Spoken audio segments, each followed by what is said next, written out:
नमस्कार दोस्तों, मैं हूं डॉक्टर सिद्धार्थ और आप देख रहे हैं आपका चैनल हेल्थ टॉक।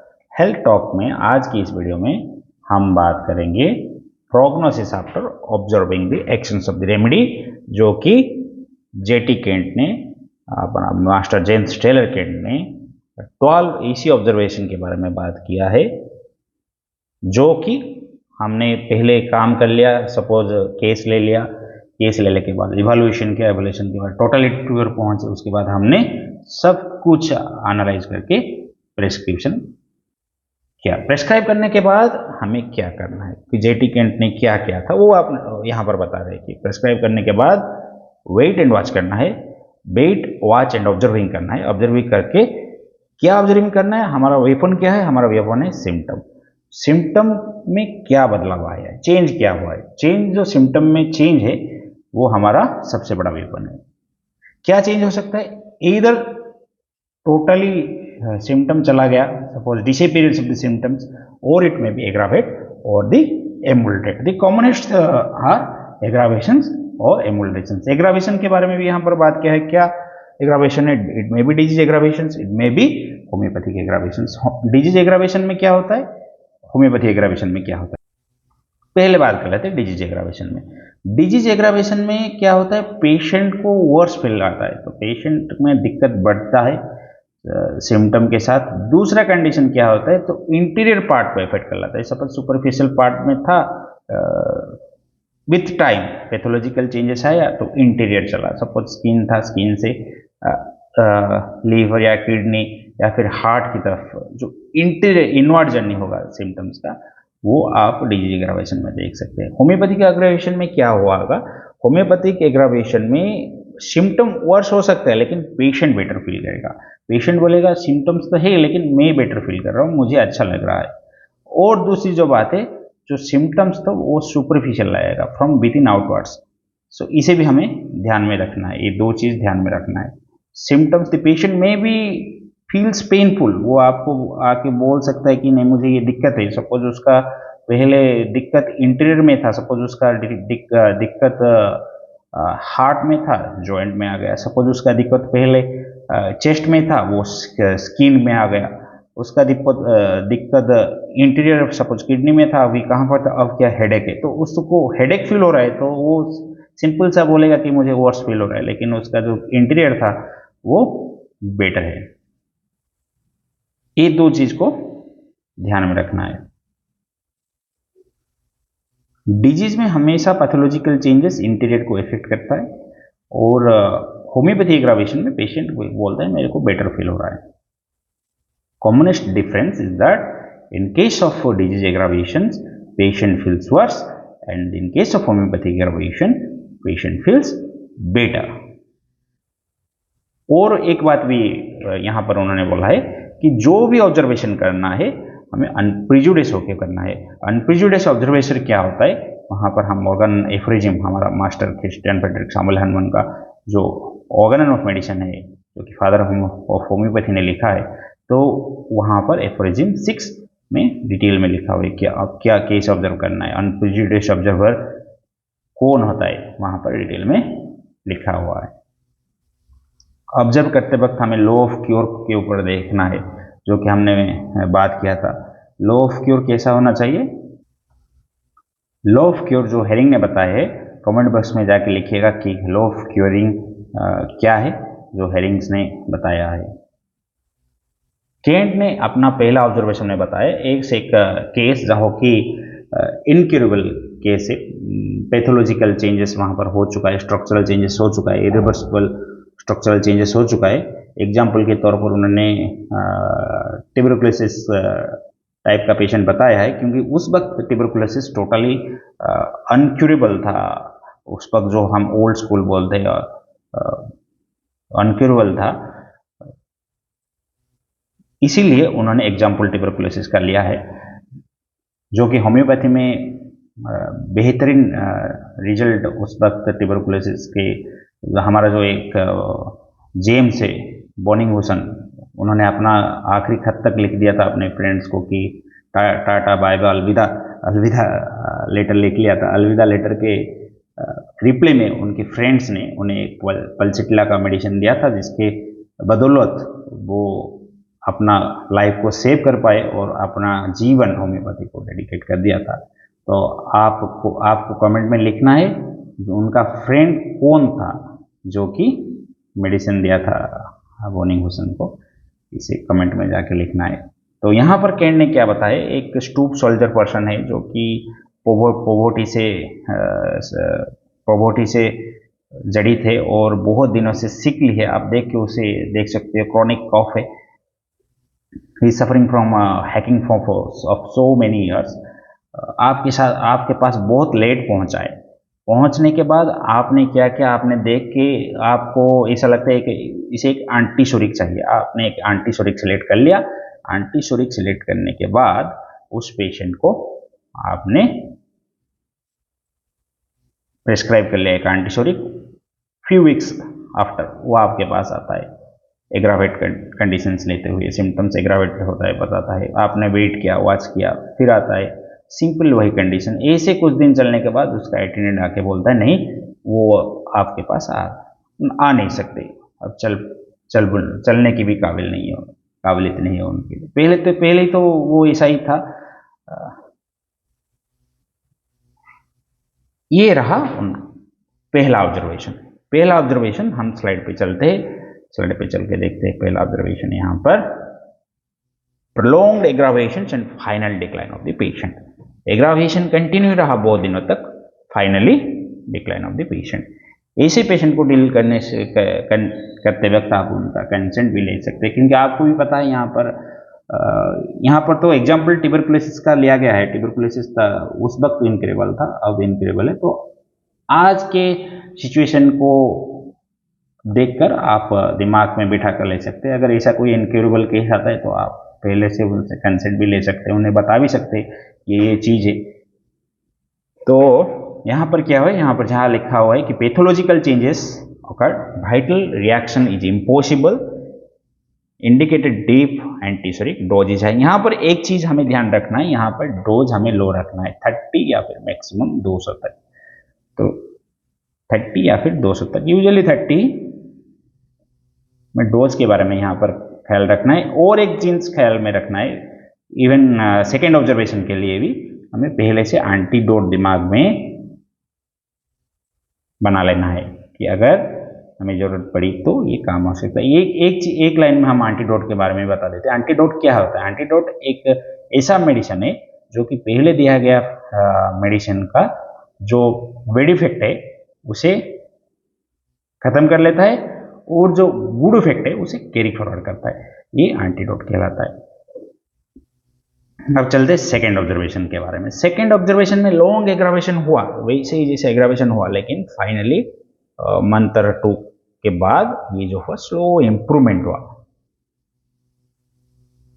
यहाँ पर जैसे कि लिखा हुआ है, आप देख सकते हो, for one two keep antidote in mind.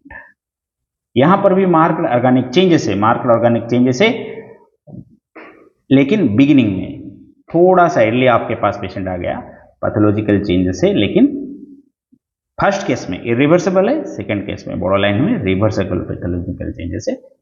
यहाँ पर थोड़ा सा, आप तो गुड नहीं कह सकते, लेकिन थोड़ा सा फेवरेबल है। अब चलते तीसरे ऑब्जर्वेशन की तरफ। तीसरे ऑब्जर्वेशन में क्या है? Aggravation quick, short and strong with rapid improvement of the patient. यहाँ पर क्या है? there is a reactions of the economy is vigorous, there is a no structural changes, यहाँ पर पैथोलॉजिकल चेंजेस कुछ नहीं हुआ है, अगर भी हुआ है थोड़ा सा क्या है, सुपरफिशियल हुआ है। सपोज एक बॉयल से आपने उसके लिए क्या किया, आपने मेडिसिन सिलेक्शन किया, या सपोज साइले से आपने सिलेक्शन किया, देने के बाद उसने थोड़ा सा इन्फ्लामेशन बढ़ गया और जो कि होगा 1-2 दिन के बाद वो ठीक हो गया। तो ऐसा सुपरफिशियल हो सकता है, लेकिन कोई डीप स्ट्रक्चरल चेंजेस नहीं है, वाइटल ऑर्गन को इफेक्टेड ये नहीं किया है। तो यहाँ पर आपको क्या करना है, जब तक आप फील कर रहे मेडिसिन काम कर रहा है तो आपको वेट एंड वॉच करना है, कुछ नहीं करना है, मेडिसिन को काम करते रहना देना है। वैसा भी सेकंड ऑब्जर्वेशन में आपको वैसे ही छोड़ देना, यहाँ पर हमें कोई डिस्टर्बेंस नहीं करना है, ये आखिर में क्योर में कन्वर्ट हो जाएगा। तो ये जो थोड़ा सा जो एग्रेवेशन है, तो physician as a physician we desire it, as a physician we desire a little bit aggravation before cure. यहां पर जो हमने रेमेडी सिमिलिमम चूज किया है करेक्ट है। पहले दोनों में भी जो हमने सिमिलिमम चूज किया था वो भी करेक्ट था। एग्रावेशन आ रहा है मतलब सिमिलिमम पे करेक्ट मेडिसिन हमने दिया है, लेकिन पहले जो कंडीशन है, पहला irreversible pathological changes, second reversible pathological changes. Due to irreversible pathological changes there is a unfavorable circumstances arises. Due to reversible pathological changes in case of second observations, there is a chance of recovery, favorable condition. Third one is condition is favorable, we selected the right simillimum. After that, after short aggravations, recovery and cure takes place. Cure takes place. The condition is also here favorable.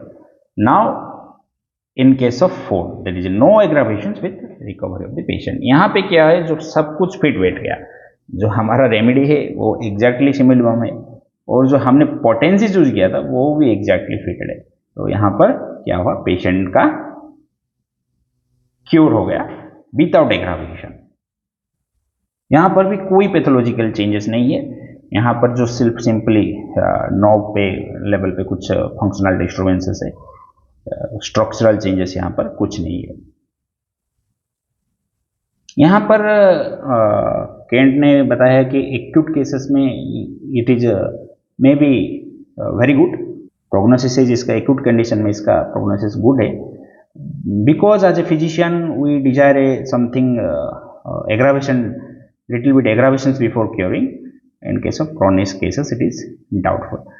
अब हम चलते हैं fifth aggravation में पहले क्या है, अमिल्ड्रेशन पहले आ जाता है, उसके बाद aggravation comes after. Amelioration comes first, aggravation comes after. यहाँ पर जो amelioration comes first and aggravation comes afterwards, यहाँ पर थोड़ा सा मिसिंग है।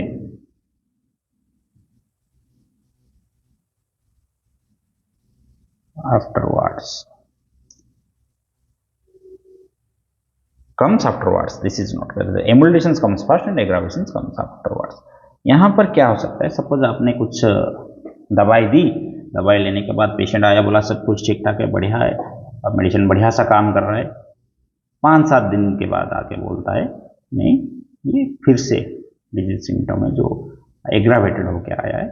तो यहाँ पर आप क्या कंक्लूजन ले सकते हो, यहाँ पर क्या हो सकता है। सपोज आपने पहले इंस्टेंस में लिया, यहाँ पर इधर सोच सकते हो रेमेडी वाज एन एरर, और ये सोच सकते हो क्या हुआ है कि जो आपने सिम्टम लिया है वो सुपरफिशियल और द ग्रीवियस सिम्टम जो कि डोमिनेटेड सिम्टम को फिट करता था। सपोज आपने एक पेशेंट आया था, सपोज आपने हेडेक के पेशेंट आया था,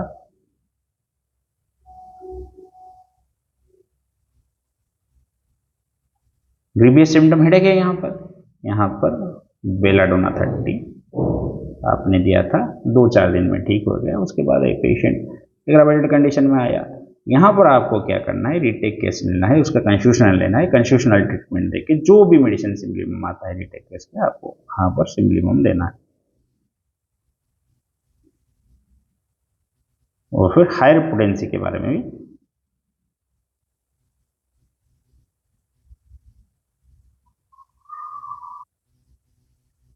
और एक कंक्लूजन है, इधर it may B prescribed on the basis of most grievous symptom or superficial symptom, or second conditions you may found there is some pathological changes, so the patient is incurable. In that case also prognosis is unfavorable. If you are taking the medicines on the basis of grievous system, you can re-examine and give the simillimum. But in case of pathological changes, or there is in case of incurable cases, in case of incurable cases, uh, condition is unfavorable in case of incurable cases. Sixth observations comes here. Sixth observation, too short relief of the patient. यहां पर क्या हुआ है, patient को आपने deep acting एंटीशोरिक दिया है जो कि ठीक ठाक काम कर रहा है, 2-4 महीने के लिए ठीक ठाक काम करना है। उसके बाद पेशेंट बोलता है जो मेडिसिन का जो इफेक्ट था वो खत्म हो गया, अब फिर से एग्रावेशन होने लगा है कंडीशन। तो तब आप क्या करना है, पहले पेशेंट को डाउटफुल में लेना है, क्योंकि उसने ऐसा कुछ किया होगा जो कि मेडिसिन को एक्शन को स्पॉइल किया होगा। पेशेंट को पहले डाउट में, कुछ केमिकल के साथ कंटैक्ट में आया होगा, या फिर कुछ ऐसा कुछ आजकल का ज़माना में जो स्ट्रॉन्ग स्मेलिंग ऑर्डर के साथ तो हमेशा ही आते, तो ऐसा कुछ आपको सस्पेक्ट में लेना है। एमोनिया फ्यूम्स के कंटैक्ट में आया, या फिर कुछ ड्रिंक्स लिया होगा जो कि मेडिसिन को इंटरफेयर करना है, ये बात पहले दिमाग में लाना है।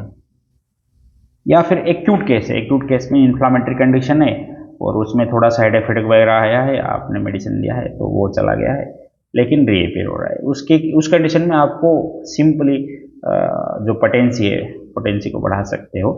और जो पहला जो केस है यहाँ पर देख सकते हो,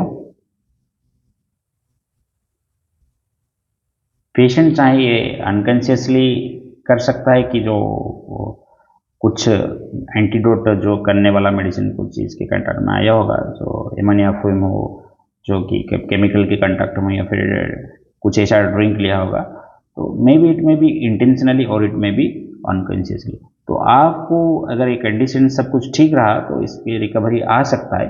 अगर सेकेंडरी आपको पेशेंट के आपने क्वेरी करके ये पता लगाया कि जो पेशेंट के साइड से कोई गलती नहीं है, आपका डाउट क्लियर हो गया है, तब आपको केस रीटेक करना है और फ्रेश सिमुलिमम यहाँ पर लेना है। फ्रेश सिमुलिमम क्या हो,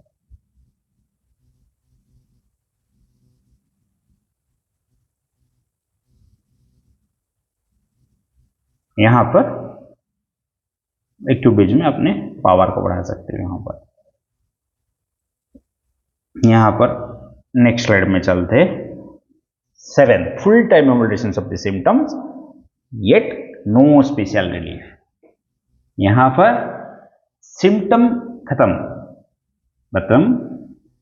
पर relief. There is latent condition, the latent existing organic. यहाँ पर पेशेंट को हम सर्टेन लिमिट के बियॉन्ड तक ठीक नहीं कर सकते, यहाँ पर सर्टेन लिमिट तक ही क्यूरेबल बोल सकते हैं, टोटली क्यूरेबल केस नहीं बोल सकते। सपोज एक पेशेंट है विथ सिंगल किडनी, यहाँ पर कोई थोड़ा सा मतलब पैथोलॉजिकली उसका एक किडनी नहीं है, तो स्ट्रक्चरल चेंजेस है, तो यहाँ पर हम क्या कर सकते हैं, उसे सर्टेन लेवल तक ही हम उसको रिलीफ दे सकते हैं, टोटल क्योर हम नहीं कर सकते। तो उस केस में हमें क्या करना है, सिंपली सिमुलिमम के साथ पलेट करने की कोशिश करना है, क्योंकि क्योर पॉसिबल ही नहीं है। सम पेशेंट्स, नेक्स्ट है some patients proves every remedy they get. Next slide में चलते हैं, उसके बाद बात करते हैं। Some patient proves every remedy they get, तो यहाँ पर क्या है, इडियोसिंक्रेटिक पेशेंट है, उसके बारे में 109 एफोरिज्म में बात किया गया है, सॉरी 117 में इडियोसिंक्रेटिक पेशेंट के बारे में बात किया गया है। पेशेंट एक कुछ ऐसा आता है, उसे जो भी दो उसे हाइपर रिएक्ट करता है, मतलब आप एक मेडिसिन उसे दिया तो मेडिसिन के जो सिम्टम आते हैं ड्रॉप प्रूविंग के वक्त वो उसमें आ गया, उस काइंड का पेशेंट है। The patient incline to be hysterical, ओवरवrought and over sensitive to all the things. Suppose अगर हाई पोटेंसी में आप उसे देते हैं तो अच्छा प्रूवर बन सकता है high potency medicine. They are born with it and will die with it. तो इडियोसिंक्रेटिक जो टेंडेंसी है वो हम क्योर नहीं कर सकते, वो जो पेशेंट है इसके साथ पैदा हुआ है, इसके साथ ही जाएगा। यहाँ पर हमें करना क्या है,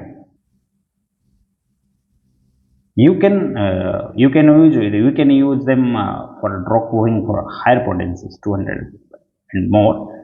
In case of acute diseases, we can give them 30 to 200 potency. In case of chronic, 30, 200 and 500 as per Keynes view. यहाँ पर 9th ऑब्जर्वेशन में हमने लिखा है जो actions of the medicine upon the prover. Provers are always being benefited with proving if they are properly conducted. We will carefully examine the constitutions of the patient and write it down and subtract it during proving. इसके लिए हमें एक चीज पे ध्यान रखना है, new symptoms appear after the remedy. तो रेमेडी मेडिसिन लेने के बाद न्यू सिम्टम अपियर हो रहा है. न्यू सिम्टम अपियर हो रहा है तो पहले हमें क्या करना है. तो समटाइम्स ऐसा होता है कि वो जो सिम्टम है उसे पहले था. सपोज आपके पास एक पेशेंट आया, पेशेंट कौन सा कंडीशन लेकर आया, सपोज आस्थमा के पेशेंट आया. तो मेडिसिन लेने के बाद उसका जो स्किन डिजीज आ गया, तो पेशेंट आपको बोल रहा है स्किन डिजीज मेरा अपियर हुआ है, न्यू सिम्टम आ गया. लेकिन सपोज आपने इंट्रैक्शन लिया, पूछा, तो सपोज उसे उसका अटेंडेंट ने बोला कि नहीं ये जो है इसे 5 साल पहले था. तो इस कंडीशन को आपको टाली करना है इसके बाद वाले में. ये जो 11th ऑब्जर्वेशन है, अगर ये appearance of the old symptoms, तो ये आपको क्वेरी कर लेना है. अगर ये नहीं है, जो ये जो सिम्टम आया है ये सिम्टम पहले उसे नहीं था, न्यू है, तभी क्या करना है आपको. यहाँ पर जो पहली कंडीशन यहाँ पर आएगा, तो medicine suppose it may be incorrect on if the symptom is not severe. आपको देखिए जो सिम्टम आया है सीवियर नहीं है, तो आपको वेट एंड वॉच करना है, कुछ नहीं करना है. जो नया सिम्टम आया है उसे जाने देना है, उसके बाद केस लेके रिटेक करके आपको सिमिलम ढूंढना है. सिमिलम ढूंढ के आपको मेडिसिन देना है पेशेंट को. अगर जो नया सिम्टम आया है, अगर वो सीरियस इनकरेक्टर है, आपको क्या करना है, एंटीडोट करके नया मेडिसिन देना है. सिंपल है, यहां पर आप नोट कर सकते हो. अगर सीरियस है तो क्या करना है, अगर नॉट सो सीरियस है क्या करना है. चलते हैं उसके बाद वाले स्लाइड को, जो कि हमने यहां पर ऑलरेडी डिस्कस कर लिया है. when old symptoms are observed to be reappear. आपको पेशेंट को दवाई देने के बाद एक ऐसा सिम्टम आया, सपोज आस्थमा के लिए आपने दवाई दिया था, उसके बाद उसे स्किन डिजीज रिएक्ट हुआ. तो ये कोई वरी की बात नहीं है, मेडिसिन एग्जैक्टली करेक्ट है. ये भी एक होम्योपैथी एग्रावेशन का पार्ट है. पेशेंट रिकवरी के पाथ पे चल रहा है. ये एक आप जो हमने पहले भी आपसे कमेंट में लिखने को बोल रखा है, तो हेरिंग्स की लॉ ऑफ क्योर है. ये जो फ्रॉम दी अबव डाउनवर्ड से, या फिर ये जो चीज है रिअपीयरेंस ऑफ द ओल्ड सिम्टम्स है,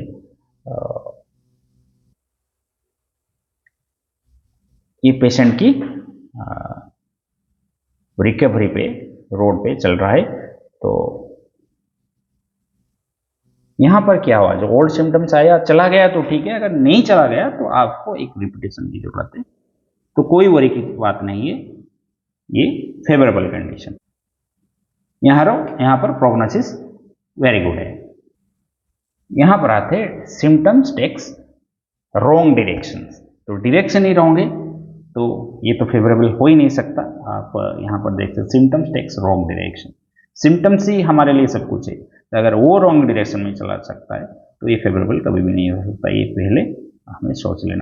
रॉन्ग डायरेक्शन मतलब क्या, from superficial to the interior organs, from the periphery to the center. Suppose a patient comes to you for ankle pain or some rheumatism of ankles.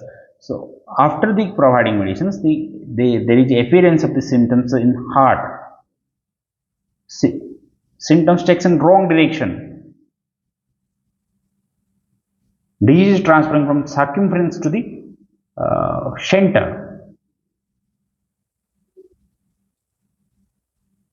यहाँ पर medicine wrong है, prognosis bad है। यहाँ पर क्या करना है, हमें एंटीडोट करके फ्रेश केस लेना है, फ्रेश सिमिलीगम ढूंढना है। इसके लिए हमें क्या करना है, वाइटल पार्ट को भी कंसीडर करना है। सुपरफिशियल थिंग्स को लेके हम यहाँ पर मेडिसिन नहीं ढूंढेंगे, पूरा टोटली कॉन्स्टिट्यूशनल ट्रीटमेंट के तहत सारा कॉन्स्टिट्यूशन को देखेंगे, सारा जो चेंजेस हुए पैथोलॉजिकल या फिर जो भी चेंजेस हुए वाइटल पार्ट को क्या क्या अफेक्टेड किया है, सारे वाइटल पार्ट को इफेक्शन को कंसिडर करते हुए मोस्ट सिमिलीगम ढूंढने की कोशिश करेंगे। यहाँ पर हमने यहाँ पर अपनी तरफ से पूरा कोशिश किया कि इस कंटेंट को जितने कम समय पे आपको और क्लियर तरीके से, ऐसे नहीं कम समय कम लेके आपको थोड़ा सा अनक्लियर मतलब शॉर्टकट में समझा दें, क्लियर तरीके से कम समय में जितना भी हो सके आपको बताने की कोशिश किया है। यहाँ पर अगर हमारा इफेक्ट आपको अच्छा लगा है तो यहाँ पर लाइक शेयर सब्सक्राइब जरूर कीजिएगा।